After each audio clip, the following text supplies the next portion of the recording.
Alhamdulillah, wassalatu wassalamu ala rasulillah wa ala alihi wa man walah amma ba'd.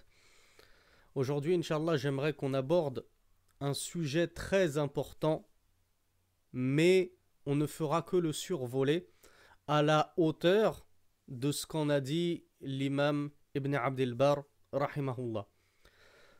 Car je vous avoue que, vous l'avez sûrement remarqué, les chapitres de ce livre, qui en réalité, le livre tout entier est un chapitre. C'est un chapitre dans le fiqh. Al-Jami' lil-Adab, les bonnes conduites. C'est lui-même un seul et unique chapitre. L'imam Ibn Abdel Barr, il a tout écrit à la suite sans découpage. Mais nous procédons à l'explication, ou en tout cas à la modeste traduction, du découpage qu'en a fait le Cheikh Shawkat, où il a subdivisionné le chapitre en lui-même en sous-chapitres, avec des sous-parties, telles que la partie d'aujourd'hui qui est Al-Hajr, le boycott, le fait de délaisser un frère en Allah pourtant, c'est mon frère en Allah. Et donc ce que je vous disais, c'est que comme vous l'avez remarqué, chacun de ces sous-chapitres a une importance capitale. Normalement, chacun de ces sous-chapitres mériterait qu'on fasse des conférences d'1 heure, 2 heures, 3 heures pour certains de ces chapitres. Et c'est le cas du chapitre du boycott. Ceux qui ont la langue arabe savent de quoi je parle.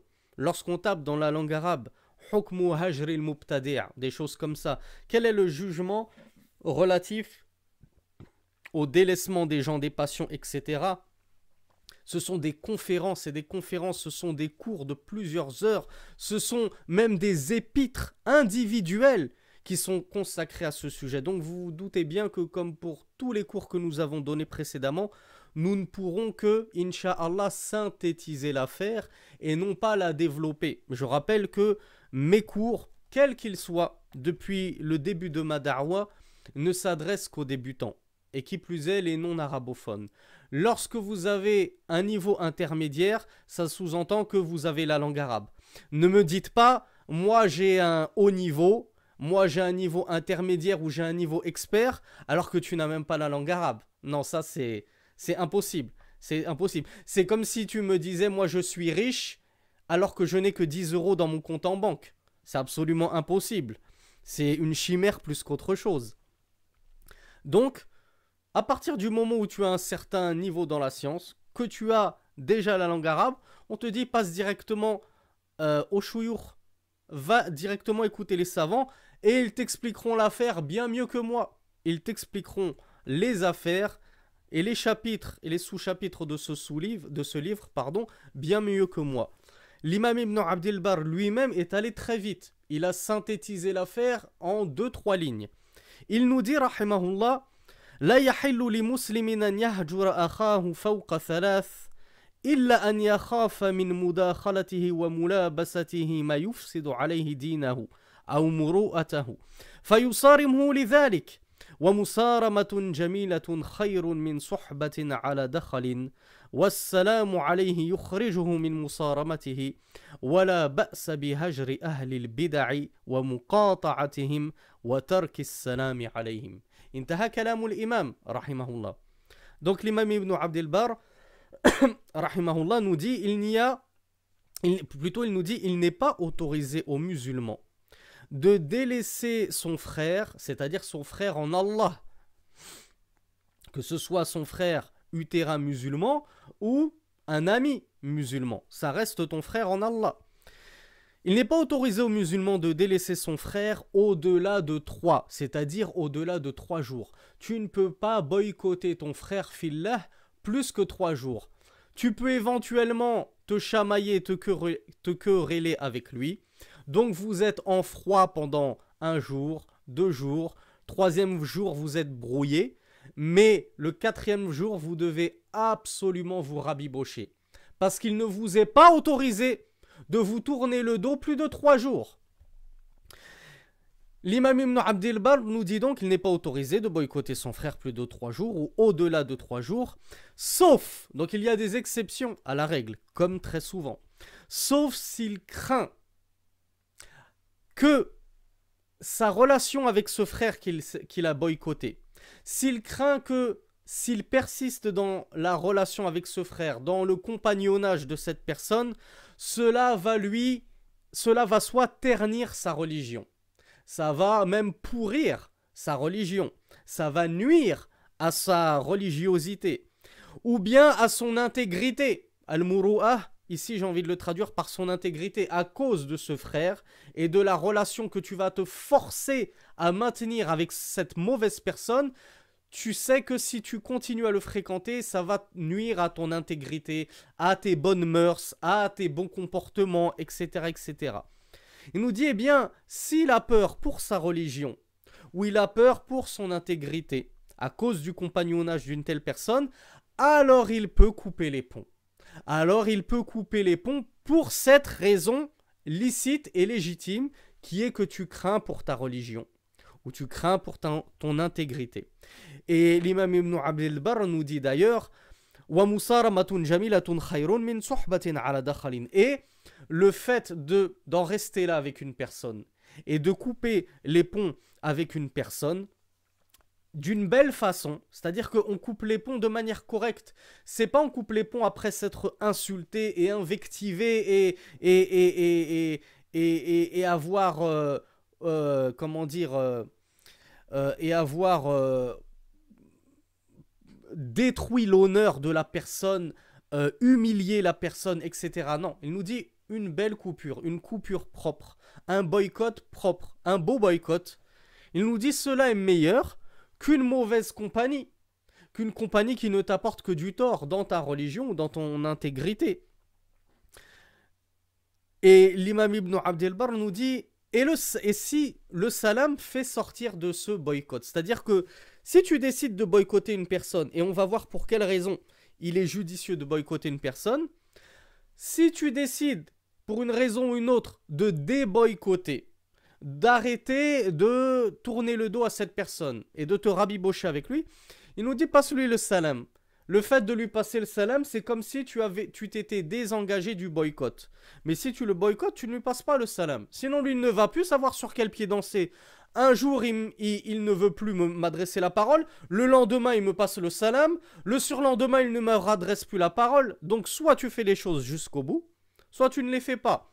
Donc, l'imam Ibn Abd al-Barr nous dit le fait de le saluer, de lui passer le salam, ça te désengage du boycott. Et il nous dit une parole très importante, que les débutants ont beaucoup de mal à comprendre, à assimiler. Ils ont un mal fou, et quand je vous dis ça, c'est parce que je suis passé par cette étape moi-même. Moi-même, les premières années de mon apprentissage de la science, je pensais comme ça que les gens qui boycottent ce qu'ils appellent les ahlul bida' wa ahlul ahwa, les gens des passions, les gens de ce qu'ils appellent l'innovation, ceux qui sont durs et qui les boycottent, ben ça fait pas partie de l'islam, parce que l'islam c'est le bon comportement, l'islam c'est la douceur et patati et patata. Ça c'est une très mauvaise conception d'une part de l'islam, et d'autre part c'est une ignorance totale du minhaj des salafis salih. C'est une ignorance totale de la voie sur laquelle cheminaient nos pieux prédécesseurs. Or, il n'y a pas de meilleure voie que celle des pieux prédécesseurs. Pourquoi? Car la voie des pieux prédécesseurs, ce n'est ni plus ni moins que celle du messager d'Allah, sallallahu alayhi wa sallam, ainsi que de ses illustres compagnons, ainsi que de leurs nobles élèves. C'est les 3 premières générations de l'islam qu'Allah subhanahu wa ta'ala a béni et élogé. Donc l'imam Ibn Abd al-Barr nous dit, et ouvrez grand vos oreilles, regardez à quel point ce ne sont pas les imams rigoristes des derniers siècles de l'islam, Za'ama, qui ont inventé ce principe de boycott, d'abandonner son frère parce qu'il est tombé dans une bid'a ou je ne sais quoi. L'imam Ibn Abd al-Barr, d'accord, souvenez-vous, qui a existé durant tout le 5e siècle de l'Hégire, il nous dit... Et il n'y a aucun mal à procéder au boycott des gens des passions et les délaisser. Muqata'atuhum. Al-muqata'a, c'est le fait de couper tout lien avec eux. Donc les délaisser totalement. Wa tarki salami alayhim. Même le salam. Il faut être dur à ce point, jusqu'au point de même pas leur passer le salam. Oui.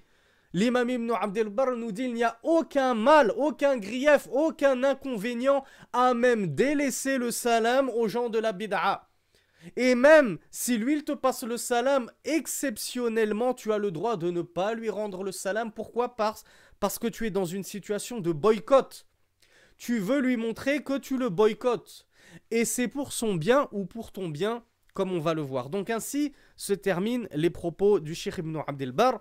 Donc tout ça pour montrer à mes frères et sœurs débutants que ne pensez pas, n'ayez pas cette mauvaise conception que le boycott, le hajr, le délaissement de certains frères, de certaines sœurs, c'est une nouvelle mode salafi 3.1 qui n'existait pas à l'époque, etc. Comme je voulais narrer à la toute fin de mon tout dernier cours de Al-Aqida At-Tahawiyya, au sujet de l'imposteur Tariq Abou Nour, qui a menti éhontément sur tous les salafs, et à leur tête l'imam Malik, en prétendant qu'à l'époque des salafs, ça n'existait pas ces interjections « Anta mubtadi', toi tu es un innovateur », etc., etc.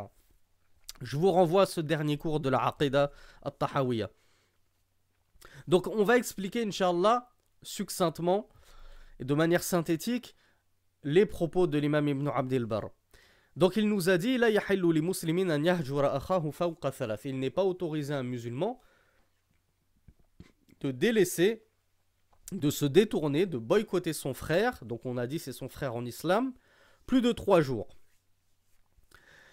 Il nous dit Huwa nassu hadith Abi Ayyub, donc là c'est les propos de Cheikh Shawkat qui nous dit Huwa nassu hadithi Abi Ayyub al-Ansari radiyallahu anhu قال رسول الله صلى الله عليه وعلى آله وسلم لا يحل لرجل أن يهجر أخاه فوق 3 ليال يلتقيان فيعرض هذا ويعرض هذا وخيرهما الذي يبدأ بالسلام والحديث متفق عليه أخرجه الإمام البخاري ومسلم. Donc Abu Ayyub al-Ansari radiyallahu anhu nous rapporte que le messager d'Allah sallallahu alayhi wa sallam a dit il n'est pas autorisé à un homme de délaisser son frère au-delà de 3 nuits. Alors, ne jouez pas sur les mots. Les Arabes utilisaient souvent le mot nuit pour désigner ce que nous, en français, on appelle jour. Nous, on dit il a travaillé 3 jours ou il est parti en vacances 3 jours. Les Arabes, eux, ils vont te dire il est parti en vacances 3 nuits. Ceci équivaut à cela. Hein. Il n'y a pas de, ce n'est pas pour une subtilité précise qu'on a employé nuit. Non, quand vous lisez nuit, ça peut vouloir dire jour. Donc il n'est pas autorisé à un musulman de délaisser son frère au-delà de 3 jours. Ils se rencontrent tous les deux et celui-ci se détourne de celui-là et celui-là se détourne de celui-ci. Et le meilleur d'entre les deux est celui qui va passer le salam en premier. Donc tu es embrouillé avec ton frère.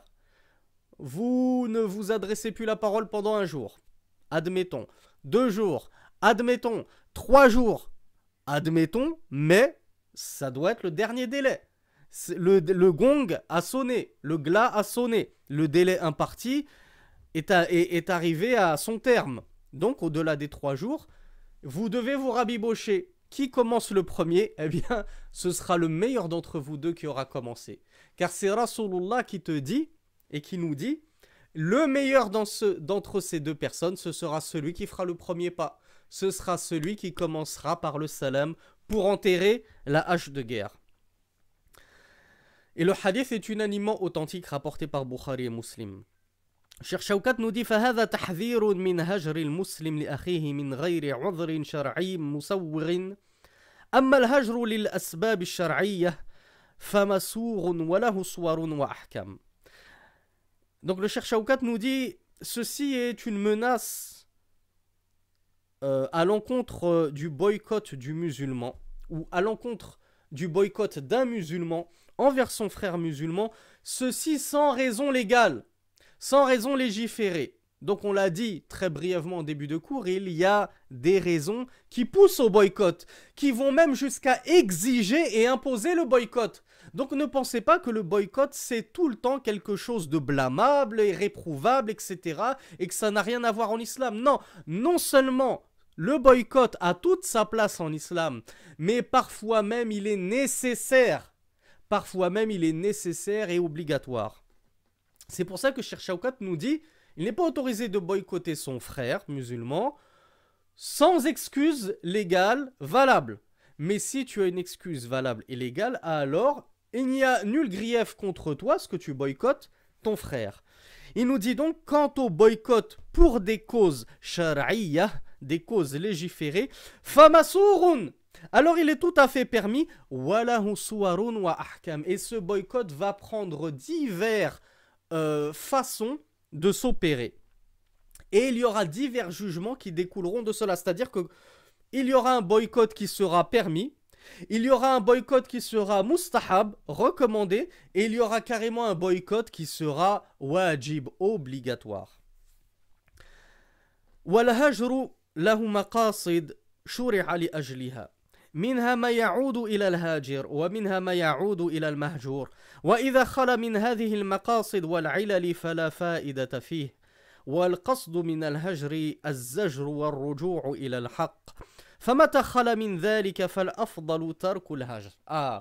Là on a une petite règle. On l'a dit, hein, on va survoler le sujet aussi rapidement que nous l'a survolé l'imam Ibn Abd el-Barr, car ce sujet demande vraiment d'être étudié en profondeur. Et ce n'est pas le but de cette silsila. Ce n'est pas le but de cette playlist de prendre chaque sujet et de les détailler. Sinon, on ne s'en sort plus. Et sinon, on fait des vidéos de 2-3 heures et je vais être tout seul devant mon écran. Personne ne sera en face pour écouter. Donc, aucun profit ni pour moi, ni pour vous. Donc, Cheikh Shawkat nous dit... Le boycott a des objectifs pour lesquels il a été légiféré. Donc ce ne sont pas des objectifs vains pour lesquels il aurait été légiféré en vain. Non, il a des objectifs très nobles, le boycott. Il nous dit parmi ces objectifs, car il y en a beaucoup, citons-en, il y a des objectifs qui reviennent directement au hajir, à la personne qui procède au boycott. Moi, je décide de couper les ponts avec cette personne. Pourquoi? Quel est l'objectif de mon boycott? Eh bien, par exemple, c'est de me protéger de son mal. Parce que cette personne, à chaque fois que je marche avec elle, à chaque fois que je l'accompagne, à chaque fois que je passe du temps avec elle, il déteint sur son mauvais comportement déteint sur moi. Et je deviens grossier parce que cette personne est extrêmement grossière. Ou bien cette personne écoute de la musique, ou fréquente les filles, ou boit de l'alcool. Et moi, quand je suis avec lui, je suis tenté de déraper. Et même, je dérape parfois à cause de cette personne. Car c'est une vraie fitna, c'est une vraie tentation. Ou bien cette personne nuit à ma religion. Pourquoi? À chaque fois que je suis avec cette personne, il ne sait pas dialoguer et il ne sait pas converser avec moi sur des thèmes autres que le riba ou namima, autres que la calomnie, la médisance. Et ça concerne surtout les femmes. Je pense que les sœurs savent de quoi je parle. À chaque fois qu'on est ensemble, il faut que ça parle. Et t'as vu une telle, elle a fait ceci et elle a fait cela. Et son mari, il est comme ci. Et ses enfants, ils sont comme ça. Tu te dis, écoute, Ourti, si toute la journée, à chaque fois qu'on est ensemble, c'est pour parler sur les autres, c'est pour tomber dans la médisance, je vous renvoie au modeste cours précédent sur la médisance justement, eh bien, mieux vaut-il qu'on se sépare. Pourquoi? Pour préserver ma religion. Parce qu'à cause de toi, tu déteins sur ma religion. Et moi, je vais morfler, si je puis dire. Souvenez-vous du hadith où Rasulullah sallallahu alayhi wa sallam était passé entre deux tombes et il a dit ces deux-là se font châtier dans leur tombe. Le premier car il ne se prémunissait pas de son urine et le deuxième pourquoi? Kana yamshi bin namima. Il marchait avec la médisance et la calomnie. Et les savants ont dit que celui qui écoute la médisance et la calomnie est équivalent à celui qui l'a dit de cette calomnie et cette médisance. Ne te dis surtout pas Ma'alish, c'est pas grave, c'est mon pote qui a calomnié, c'est mon pote qui m'a dit moi je ne fais que l'écouter les bras croisés et je ne réagis pas, je ne dis rien. Ben non, le fait d'écouter la médisance, tu prendras la part de celui qui a dit la médisance. Vous êtes tous les deux semblables dans le ithm, dans le péché. Donc tu vois à quel point cette mauvaise personne qui passe ses journées à médire et à calomnier va être préjudiciable dans ta religion. Pourquoi? Car si tu ne fais pas taouba, si tu ne te repens pas de cela, eh bien toi aussi tu vas goûter dans ta tombe. toi aussi tu vas goûter dans ta tombe à cause de qui? À cause de toi? À cause de cette personne. Et à cause du fait que tu aies prêté l'oreille à cette personne. Donc délaisse cette personne. Bien sûr, Al-Hajj, l'imam Ibn Abdel Bar ne l'a pas évoqué car je vous ai dit, il y aurait tant à dire sur le sujet. Mais avant de boycotter une personne, je pense ne pas vous apprendre une chose aussi élémentaire. On prodigue le bon conseil. On donne an-nasiha. Je conseille la personne. Oh ma sœur, délaisse la namima, délaisse la calomnie, la médisance, car Allah a dit ceci, le messager d'Allah a dit cela, et peut-être que tu arriveras à la dissuader de continuer là-dedans. Peut-être qu'elle fera taouba grâce à toi, et imagine un peu toute la récompense que tu vas empocher. Mais si, après avoir insisté, avoir patienté un peu avec elle, tu vois qu'elle ne veut pas changer, alors à ce moment-là, tu auras le droit de lui faire al-hajj. Pourquoi? Pour quel objectif? Dans le but de te préserver toi. Donc Cheikh Shaukat nous dit il y a plusieurs objectifs au boycott. Le premier, c'est de se préserver soi-même du mal de cette personne. Deuxième objectif, parfois, tu n'as pas besoin de te préserver toi de son mal, mais tu vas la boycotter pour son bien à elle. On l'avait dit dans quelques cours précédents, il y a certaines personnes qui estiment d'autres personnes. Toi, par exemple, souvenez-vous de ce que je vous avais dit dans le cours sur le voisinage. Je crois que c'était juste le dernier cours. Je vous ai dit, voilà, tu as un voisin qui te respecte beaucoup. Tu es une personne pieuse. Tu es une personne vertueuse. Tu es une personne bien éduquée. Tu es même le seul de tout le quartier à prêter attention à ce voisin, à l'aider, à lui rendre des services, etc., etc. Vous pensez qu'une telle personne, qui est limite dépendante de votre compagnie, vous pensez que si vous la boycottez ça, elle restera insensible? Si vous la boycottez, elle perd tout. Elle n'a plus rien, puisqu'elle n'avait que vous à la base. Tous les autres lui ont déjà tourné le dos. Elle n'a aucun ami, parce que c'est une mauvaise personne. Mais vous avez patienté avec elle. Vous lui faites la da'wa, vous lui faites la nasiha, le conseil, etc. Eh bien, il vous est permis, quand bien même cette personne n'arrive pas à vous nuire, parce que vous êtes fort, etc., etc., par la grâce d'Allah. Il vous est autorisé de délaisser cette personne. Pourquoi? Pour son bien à elle. Parce que vous vous dites, Inch'Allah, j'ai tout tenté, je lui ai fait le bon conseil, je lui ai rappelé, Qala Allah, Qala Rasulullah, Allah a dit, le messager d'Allah a dit, ça ne marche pas. Eh ben, je vais essayer al-mufaraqa, la distanciation. Non pas sociale, mais réelle. Je vais vraiment couper les ponts avec elle. Peut-être que là, elle va revenir. Et ça a marché. Ça a marché pour beaucoup de personnes. Et d'ailleurs, le messager d'Allah, sallallahu alayhi wa sallam, a mis en pratique ce boycott à l'encontre de certains de ses sahaba. Et c'est Allah Azza wa Jal qui avait ordonné à tous les compagnons du messager d'Allah, sallallahu alayhi wa sallam, de les boycotter en guise de punition, d'exhortation, et ça leur a fait beaucoup de bien. D'ailleurs, quand Allah Azza wa Jal a levé le boycott sur eux dans le Coran, ils ont dit c'était le plus beau jour de ma vie. Parce que le fait que Rasulullah m'ignore, le fait que tous mes compagnons m'ignorent, c'était comme si la terre s'était rétrécie, alors qu'elle est si vaste d'habitude. Mais pour eux, ils étaient dans une situation inextricable. Donc le boycott peut être très judicieux et très efficace à l'encontre de certaines personnes. Certaines personnes qui ont un bon cœur, un bon fond, et qui au moins ouvrent les yeux. Pourquoi croyez-vous que Allah Azza wa Jal, lorsque l'épouse est nashiza, c'est-à-dire qu'elle est désobéissante, elle refuse d'obéir à son mari, eh bien Allah, par quoi a-t-il commencé? Le bon conseil, an-nasiha al-maw'idha. Il leur a dit fa'idhuhunna, exhortez-les. Dites-leur, ma femme, voilà, qala Allah, qala Rasulullah. Le messager d'Allah a dit ceci, celle auprès de qui son mari s'endort alors qu'il est fâché contre elle ou qu'il n'agrée pas sa femme, elle s'endort alors que les anges la maudissent du petit soir jusqu'au matin, etc. Tu lui dis des paroles comme ça, tu lui cites des versets coraniques. Ça ne lui fait ni chaud ni froid à ton épouse. Eh bien, quelle est la deuxième chose? Allah subhanahu wa ta'ala, il nous dit, eh bien, uhjuruhunna fil madaji'. Délaissez-les dans les lits. C'est une forme de hajr. Délaissez-les dans les lits.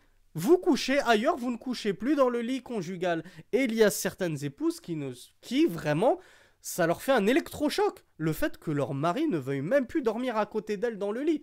Ben certaines, alhamdoulilah, il n'y a pas besoin d'en arriver jusqu'à la troisième étape qui est ad-darb, le fait de frapper son épouse. Et je préfère dire frapper et non battre, car certaines personnes pensent que frapper son épouse, la façon de le faire, c'est de la battre comme certains battent leurs animaux. Non, on a dit que c'est un coup qui ne lui porte pas de préjudice, qui ne laisse pas de traces, qui ne blesse pas, etc. C'est un coup plus de réprobation. Et on en avait parlé dans le chapitre sur l'éducation des enfants. Donc tout ça pour vous dire, regardez à quel point dans l'islam, al-hajr, le délaissement, le boycott a toute sa place. Et qu'il est parfois recommandé. Il ne faut pas penser que c'est une pratique de sectaires, de certains barbus, rigoristes, etc. Et que les salafos salih, que le prophète et les compagnons n'étaient pas du tout comme ça, qu'ils étaient tout le temps doux, tout le temps... Ça, je l'ai entendu. Combien de commentaires ne lis-je pas sur Facebook ou sur d'autres réseaux sociaux où qu'on m'envoie on essaye de me donner le conseil à moi et avec grand plaisir. J'accepte le conseil avec grand plaisir, mais quand il repose sur des dalils tangibles, quand il repose sur des choses vraies. Mais si c'est pour venir me voir ou venir voir d'autres frères en leur disant « Ouais, Akhi, t'es trop dur » et le messager d'Allah, il n'était pas dur, il était doux, il était tout le temps doux, il n'était pas comme s'il n'était pas comme ça. Mais hatu burhanakum, d'où tenez-vous cela? Est-ce qu'une seule fois dans votre vie, vous avez étudié As-Sira Nabawiya? Vous avez étudié la biographie du prophète pour vous permettre de dire que le prophète était ainsi et ainsi? D'où tenez-vous cela? Et on est capable, bi'idhnillah, de vous rapporter des pages et des pages sur Ghadabun Nabi, sallallahu alayhi wa sallam, la colère du messager d'Allah. Parfois, il savait se mettre en colère et il savait se montrer dur envers certaines personnes qui méritaient la dureté parce que la douceur ne faisait aucun effet. Et il savait que ces gens-là ne méritaient que la dureté et non pas la douceur. Et ainsi étaient les compagnons et les salafos salih, les pieux prédécesseurs. Ils avaient ils étaient d'un naturel conciliant, doux, mais parfois... il arrive des situations où la douceur ne sert plus à rien, où la douceur ne porte pas ses fruits, et alors il faut savoir faire preuve de fermeté et de dureté. Donc la fermeté et la dureté a parfois sa place dans la religion. On ne dit pas qu'elle a tout le temps et en tout lieu sa place dans la religion, puisque ce serait plutôt le contraire qui serait vrai. C'est plutôt la douceur qui a souvent sa place dans la religion, mais de là à essayer de combattre un extrémisme, c'est-à-dire l'extrême rigueur de certaines personnes, en tombant soi-même dans un extrême laxisme que j'aime appeler l'islam bisounours, hein, l'islam bisounours de ceux qui voient tout le temps la vie en rose et qu'il ne faut pas être méchant et qu'il ne faut pas faire ci. Non, il y a un juste milieu. Il y a un juste milieu. Et pour savoir comment se situer sur ce juste milieu et quand adopter tel comportement et tel comportement, ben, il faut étudier, tout simplement. Il faut étudier. Et moi, il me reste très modestement encore beaucoup à étudier. D'ailleurs, et je pense très modestement qu'il me reste 99,99% du ilm de la science à étudier. Je n'ai étudié que 0,01% de la science. Donc imaginez-vous des frères qui eux n'ont même pas la langue arabe et qui viennent s'improviser, conseiller, ouais, Akhi, t'es trop dur, ouais, Akhi, le prophète, il était pas comme ci, ouais, Akhi, ceci et cela, c'est pas comme ça qu'il faut faire, c'est pas comme ça qu'on fait la da'wa. Que pouvons-nous répondre à ces frères si ce n'est hadakumullah wa iyana, qu'Allah vous guide, ainsi que nous, à la bonne compréhension de la religion. Donc l'imam Shawkat nous a donc dit, il y a plusieurs sagesses au boycott, plusieurs objectifs. L'un des objectifs, c'est de se protéger soi. Deuxième objectif, c'est dissuader la mauvaise personne de continuer dans son mal. Peut-être que le boycott va porter ses fruits avec elle et va la dissuader de continuer. Et il nous dit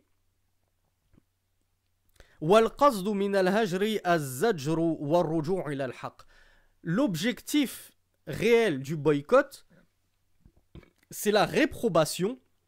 C'est exprimer sa réprobation. Hein, on ne boycotte pas quelqu'un si on n'a rien si on n'a pas de blâme à lui faire, et si on n'a rien de sa pratique ou de son comportement ou de sa croyance à réprouver, s'il est nickel, pourquoi on va lui faire le boycott? Souvenez-vous de ce qu'il a dit au tout début. Il n'est pas autorisé de boycotter son frère sans raison légitime, sans raison légiférée. Donc si ton frère il est nickel avec toi, comportement irréprochable et tout, pourquoi tu vas le boycotter? Puisque le boycott, justement, il est là pour exprimer ta réprobation, exprimer ta désapprobation. Il nous dit et le boycott, il a pour objectif que cette personne revienne à la vérité. Je ne vais pas boycotter cette personne pour le simple but de me venger ou pour le simple but de lui causer du tort, de lui nuire, d'être méchant et toutes ces mauvaises raisons. Non, la raison c'est que tu souhaites par ton boycott qu'il revienne à la vérité. Et d'ailleurs, tous les ulama, tous les savants de la sunna vous diront, nous, lorsque on répond, lorsqu'on fait des rodod, lorsqu'on fait des mises en garde, lorsqu'on écrit contre certains prêcheurs de l'ignorance, certains prêcheurs de l'égarement, on ne le fait pas parce qu'on souhaite leur mal, non, on le fait parce qu'on souhaite leur retour à la vérité. On souhaite que par cette mise en garde, que par ce rad, cette critique détaillée de certaines de leurs paroles, de certaines de leurs prises de position, on souhaite juste que lorsqu'ils en prendront connaissance, ils ouvriront les yeux. Et avant d'ouvrir les yeux, qu'ils ouvrent leur cœur à la vérité. Et qu'ils se disent, ah oui, c'est vrai, c'est vrai. Le frère, tout ce qu'il m'a dit, c'est Qala Allah, Qala Rasulullah. Et moi, je dis tout le contraire de Qala Allah, Qala Rasulullah. Allah dit c'est halal, moi je dis c'est haram. Le messager d'Allah dit c'est haram, moi je dis c'est halal. Donc, nous, ce qu'on souhaite, par ces réponses, par ces critiques, par ces mises en garde, c'est pas d'enfoncer encore plus les gens et de les faire tomber plus bas que sous terre. Non. Au contraire, on ne souhaite par cela que leur élévation, afin qu'ils reviennent à la vérité et qu'ils rentrent tous avec nous, on l'espère, au paradis, parce qu'on aura suivi le juste milieu, la voie de Rasulullah, le minhaj authentique, le chemin authentique tracé par Rasulullah. On n'aime pas, ça nous fait pas plaisir de voir des gens s'égarer. Moi, personnellement, je ne prends aucun plaisir à voir Rachid Al-Jay, Boussena, Mounir, Vincent Souleyman, Alain Ali, tous les Mohamed Nazir, tout cela s'écarter comme ça. Alors que pour certains, au début, ils étaient plus ou moins dans le juste milieu. Mais quand tu les vois dévier complètement de la voie, ça nous fait plus de mal qu'autre chose. On ne s'en réjouit pas. Et si on leur répond parfois, c'est justement au moins pour s'acquitter de notre tâche, s'acquitter de notre devoir qui est ad-dinu nasiha. Comme l'a dit le messager d'Allah sallallahu alayhi wa sallam, la religion c'est le bon conseil. Donc moi mon devoir c'est d'apporter le bon conseil à mon frère. Moi personnellement j'ai écrit à Hassan Iqiyoussen en privé. Je lui ai écrit en privé pour essayer de le conseiller. Bon, on voit que ça n'a servi à rien. Je me suis acquitté de mon devoir. Et Cheikh Shawkat nous dit donc le Cheikh Shawkat nous dit, et si la situation est dépourvue de ces choses-là, c'est-à-dire que dans une situation donnée, si le boycott ni ne va te protéger toi et ne te préserver toi du mal de la personne, ni tu sais que cette personne va être dissuadée par ton boycott et qu'elle continuera dans son mal, eh bien le Cheikh Shawkat nous dit fatarkul hajri awla wa afdal. Le fait de délaisser le boycott est meilleur. Ah, ça c'est une parole très sage que j'ai d'ailleurs entendu moi-même de Cheikh Mohamed ibn Salih al-Uthaymin. Il me semble que Cheikh al-Albani rahimahullah a tenu exactement les mêmes propos. D'accord, on va boycotter un frère pour se protéger. On va boycotter un frère pour qu'il arrête et que ça le dissuade. Mais parfois, et c'est ce que justement les savants que j'ai cités estimaient être le cas en ces temps-ci, c'est qu'ils nous disent que on a l'impression que malheureusement le boycott ne fait plus tressaillir les cœurs, qu'il n'éveille plus les consciences, et que le boycott finalement est plus préjudiciable à la personne boycottée qu'autre chose. Pourquoi ? Parce que si tu vas boycotter ce frère-là, Toi, ma soeur, tu vas boycotter cette soeur-là, ça ne va rien changer. Pourquoi? Parce qu'il a déjà tellement d'autres amis. Rien que sur les réseaux sociaux, il a 5000 potes. Elle a 5000 followers, elle a 5000 abonnés. Un pote de moins, un ami de moins ou de plus, ça ne va rien changer à sa vie. Mais, qu'est-ce que ça va changer dans sa vie? C'est qu'elle va perdre un conseiller précieux en ta personne. Si toi, tu lui fais le hajr, si toi, tu la boycottes, qui est-ce qui va l'appeler à Allah? Qui est-ce qui va lui éclairer le chemin? Alors que tous les autres sont complètement dans l'égarement, tous les autres ne font que l'enfoncer et la soutenir et la motiver et l'encourager dans la voie de la perdition. Si toi tu te détournes d'elle, qui est-ce qui lui restera pour l'appeler au bon comportement, pour l'appeler à la saine croyance, pour l'appeler au minhaj authentique? Quasiment plus personne. Donc c'est pour ça que les savants ont dit, si tu sais que ton boycott ne va pas porter de fruits, ni pour toi, ni pour la personne, eh bien il vaut mieux ne pas le boycotter. Continue à sabr, continue à patienter, continue à endurer, et peut-être, qui sait, qu'au bout de plusieurs années, cette personne reviendra. Grâce à qui? Grâce à Allah en tout premier lieu, puis par ta cause, par ton sabab. Donc, les savants nous disent, souvent, et à notre époque, on vit plus en des temps de sabr que de hajr. On est plus à une époque où on doit privilégier et prioriser la patience et l'endurance au délaissement et au boycott. Sheikh Rabi' al-Madkhali. Ah, qui est Sheikh Rabi' al-Madkhali? Tout le monde s'imagine que Sheikh Rabi' al-Madkhali, c'est l'imam de la mise en garde. Ya subhanallah, comme c'est réducteur. C'est comme ceux qui disent Sheikh Al-Albani c'était juste un bouquineur ou un liseur de hadith. Comme c'est réducteur. Quel jugement injuste et inique, subhanallah. Alors que ce sont des montagnes de science. Et Sheikh Rabi' al-Madkhali, s'il n'est connu chez toi que pour la mise en garde, ben c'est parce que tu ne le connais pas. Tu n'as même pas essayé si on te dit, quel ouvrage a-t-il écrit? Quel ouvrage a-t-il écrit, Sheikh Rabi' al-Madkhali? Tu seras incapable de citer juste un livre. Pourquoi? Parce que tu ne le connais pas, tu ne connais rien à lui. Tu connais juste ce qu'on te rapporte. Ah, lui, c'est un tel, il a dit que c'était l'imam Kung Fu. Vous voyez? Même des pseudo-prédicateurs se permettent de le qualifier d'imam Kung Fu. Ça va très très loin et ce sont des paroles très très graves. Et la chair des savants est empoisonnée. Que vous commettiez du riba, de la namima, de la médisance et de la calomnie sur un musulman de la masse, c'est déjà très très grave. Mais s'il s'avère qu'en plus ce musulman c'est un alim, c'est un savant, alors là c'est triplement, quadruplement grave. C'est infiniment plus grave. Pourquoi je parle de Sheikh Rabi' al-Madkhali, qui est l'un des plus grands savants de la sunna à notre époque, toujours vivant, qu'Allah nous le préserve et nous fasse continuer de bénéficier de sa science. Rabi' al-Madkhali, qui est lui-même muhaddith, hein, on dit toujours mise en garde, il connaît que le minhaj, il connaît que l'aqidah. À la base, Sheikh Rabi' c'est un muhaddith, comme Sheikh al-Albani. Quand je dis comme, ça ne veut pas dire qu'il est au même niveau dans la science du hadith, mais de la même façon que Sheikh Al-Albani s'est illustré dans la science du hadith, Sheikh Rabi' est un très grand muhaddith lui-même, hafizahullah. Pour vous dire à quel point les gens ne le connaissent absolument pas. Sheikh Rabi' al-Madkhali, il a infiltré les Ikhwan al-Muslimin avec un noble objectif. Il s'est dit, je vais réussir à les guider, à les ramener sur la sunna. Vous savez combien de temps il a passé chez les Ikhwan al-Muslimin pour essayer de les conseiller et de les faire revenir à la vérité? Il a patienté 10 ans. De sa bouche, on l'entend. De sa bouche, lui-même a dit, j'ai patienté 10 ans chez les Ikhwan al-Muslimin. De nos jours, toi, Akhi Ali, toi, Akhi Lahbib, toi, Akhi Hisham, tu patientes 2 jours sur le frère Yahya. Tu patientes 3 jours sur le frère Julien.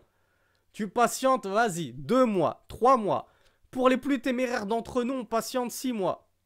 Je vous dis la vérité, moi-même, j'ai patienté sur un frère qui prétend ne pas être prédicateur, mais qui, dans ses agissements, se comporte comme un prédicateur, j'ai patienté 1 an et demi avec lui. Jusqu'à finir par faire un boycott parce que je voyais que mes conseils en privé ne portaient plus leurs fruits.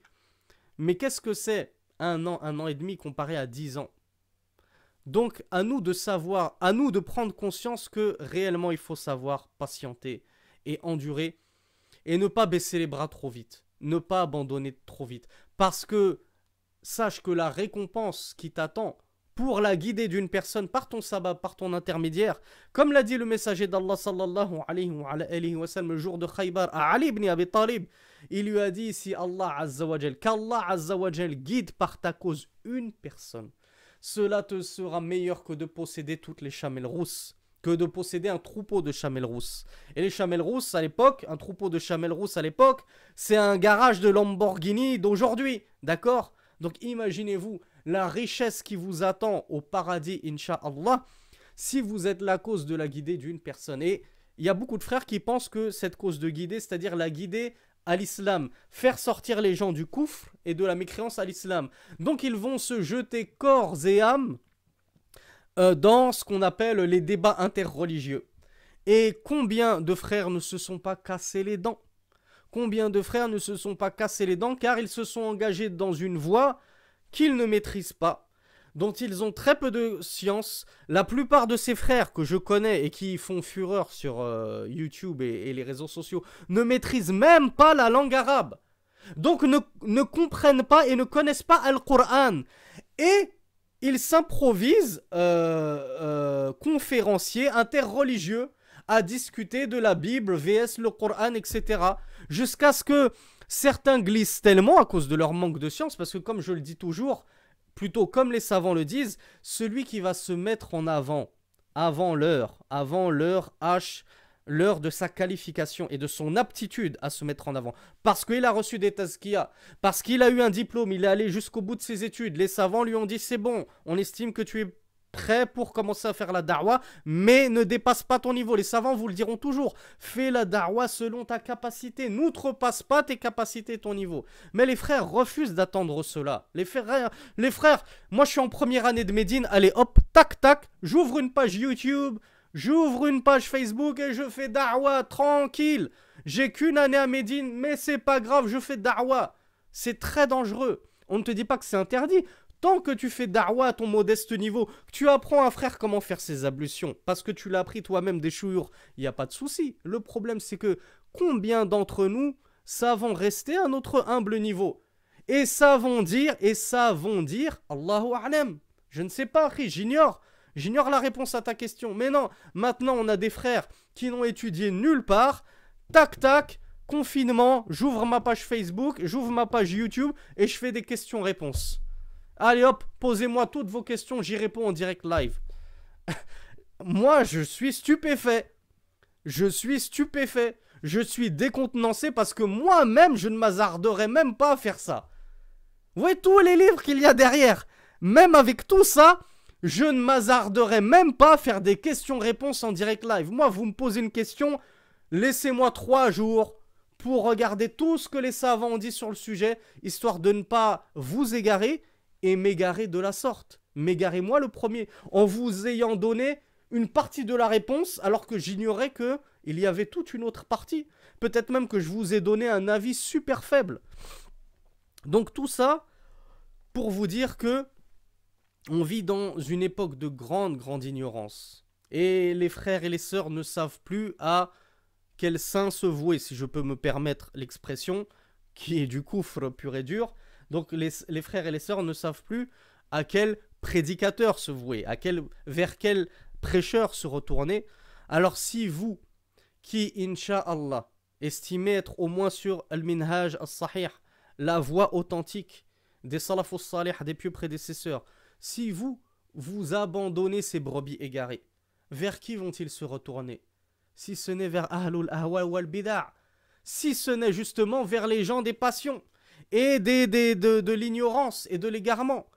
Toi, après, tu ne veux pas faire l'effort de patienter avec cette personne, tu ne veux pas lui répondre, tu le boycottes. Ben, il va se dire quoi? Ben, écoute, puisque je ne trouve pas mes réponses chez un tel, eh ben, je vais aller demander à à celui-là. Je vais demander à Hassan Hussein. Même tout à l'heure, je suis tombé sur une vidéo de Basile Blandine.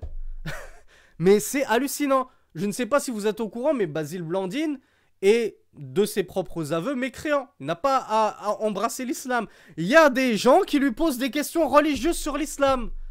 Regardez où ça va. L'ignorance et l'égarement des frères et des sœurs. Ils ne savent tellement plus vers qui se tourner. Ils n'ont trouvé personne qu'un mécréant de ses aveux. Hein, de ses aveux. Moi, je n'espère qu'une chose, c'est qu'il embrasse l'islam, qu'il embrasse notre religion. Mais de ses aveux, il n'a pas embrassé l'islam. Et ils n'ont trouvé personne vers qui se référer en termes de questions religieuses que Basile Blandine. Donc mes frères, barakallahu fikoum, patientez, faites la da'wa selon vos capacités, n'outrepassez pas votre niveau et tout ira bien, insha'Allah ta'ala, et vous en serez extrêmement récompensés pour cela. Et on termine donc par une parole de l'imam Ibn Abd al-Barr qu'il a dit, non pas dans ce livre-là, mais qu'il a dit dans At-Tamhid, qui est son explication du Muwatta de l'imam Malik. Il a dit Wala hijrata illa liman tarju ta'dibahu biha aw takhafu min sharrihi fi bid'atin aw ghayriha. Et fin de citation, et le Cheikh Shawkat nous dit Wahajrul mubtadi' matlabun shar'i wa qad fassala ahlul ilm fi dhalika. Donc lui-même nous fait comprendre que les savants ont beaucoup détaillé le sujet et on ne peut pas détailler ça en 45 minutes. Donc l'imam Ibn Abd al-Barr nous dit dans At-Tamhid, l'explication du Muwatta de l'imam Malik, et point de boycott, si ce n'est envers celui pour qui tu espères l'éducation à ta'dib, le fait de le corriger. Tu espères sa correction, sa rectitude. Donc tu espères qu'il va se rectifier, se corriger, revenir sur ses erreurs. Alors lui, d'accord, tu lui fais le boycott. L'imam Ibn Abd al-Barr nous dit donc, mais pas de boycott. Donc il vaut mieux ne pas faire le boycott, sauf pour celui envers qui tu espères la rectitude, la correction. Par ce boycott, hein, tu penses que par ton boycott, tu vas le dissuader de continuer dans ses méfaits, ou bien que tu as peur de son mal, comme on l'a vu au tout début, tu as peur pour toi, parce que c'est un sahibu bid'a, c'est un grand innovateur, et tu as peur que, à force de le côtoyer, il va corrompre ta croyance, ta aqida, ton minhaj, ta voix, où il va t'engrainer dans ses bid'a et dans ses innovations, et tu vas finir karkari, Déobandi, Shi'i même, et tout ce que vous voulez. Et donc le Cheikh Shawkat conclut, et nous allons conclure là-dessus, le hajr, le boycott du mubtadi', de la personne innovatrice, c'est un matlabun shar'i. C'est quelque chose qui est nécessaire et recommandé religieusement. C'est pas de l'extrémisme, c'est pas de l'intégrisme, du salafisme, tous ces mots qui font peur à la plupart d'entre nous. Non, c'est une nécessité religieuse, le boycott des personnes innovatrices. Et certes, les savants ont détaillé le sujet, comme le dit Cheikh Shawkat, et je confirme, oui, les savants ont détaillé le sujet. N'ayez pas peur, ceci était juste un concis et une synthèse du sujet. Et Inch'Allah, quand on aura un minimum de niveau dans la science, quand on aura, je le répète, la langue arabe sans laquelle on ne peut pas avancer dans la religion, alors Inch'Allah, on creusera un peu, on ouvrira les portes et les fenêtres qui nous étaient totalement hermétiques et fermées jusqu'à l'acquisition de la langue arabe, et là, on pourra profiter pleinement de tous ces cours. بارك الله لي ولكم سبحانك اللهم وبحمدك أشهد أن لا إله إلا أنت أستغفرك وأتوب إليك وأصلي وأسلم على نبينا محمد المبعوث رحمة للعالمين والحمد لله